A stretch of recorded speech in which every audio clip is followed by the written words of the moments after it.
অগ্নি ও কথা গোবরডাঙ্গায় দেখতে পায় রিচাকে। অগ্নি কথাকে অপমান করে ঘর থেকে বের করে দরজা লাগিয়ে দিলে কথা কাঁদতে কাঁদতে নিজের রুমে যেয়ে বলে, স্যার, আপনার কথা শুনে আমি আমার পাচক মশাইকে হারিয়ে ফেললাম। এই ভয়টাই আমি পাচ্ছিলাম। আপনাকেও বলেছিলাম, কিন্তু আপনি শুধু দেশের কথা বলতেন। তখনই কথার মাথায় আসে পূর্বা গুহ ফ্যাক্টরি বাইরে পাহারা দিচ্ছে, তাই পূর্বাকে ফোন করতেই যায়। ঠিক তখনই পূর্বা ফোন করে জানায় অনেকগুলো গাড়ি রাস্তা দিয়ে যেতে যেতে উধাও হয়ে যাচ্ছে। এই কথা শুনে কথা গোবরডাঙ্গায় পূর্বার কাছে চলে যায়। এদিকে অগ্নি কথাকে বাড়িতে দেখতে না পেয়ে অস্থির হয়ে পড়ে। আর যেই বুঝতে পারে কথা গোবরডাঙ্গায় গেছে, তৎক্ষণাৎ অগ্নিও গোবরডাঙ্গায় যেয়ে পৌঁছায় এবং কথার বিপদের কথা ভেবে ভয় পায়। তাও কথার উপর অভিমান করতে ভোলে না।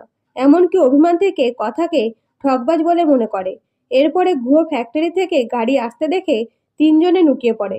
তখনই দেখতে পায় দূরে রিচা কার সাথে কথা বলছে। তখন অগ্নি বলে, রিচা এখানে এসেছে কেন? তখন কথা আগের ঘটনা জানায় যে রিচাকে খাবারের গাড়ি নিয়ে আগে গোবরডাঙ্গায় দেখতে পাওয়া গেছিল।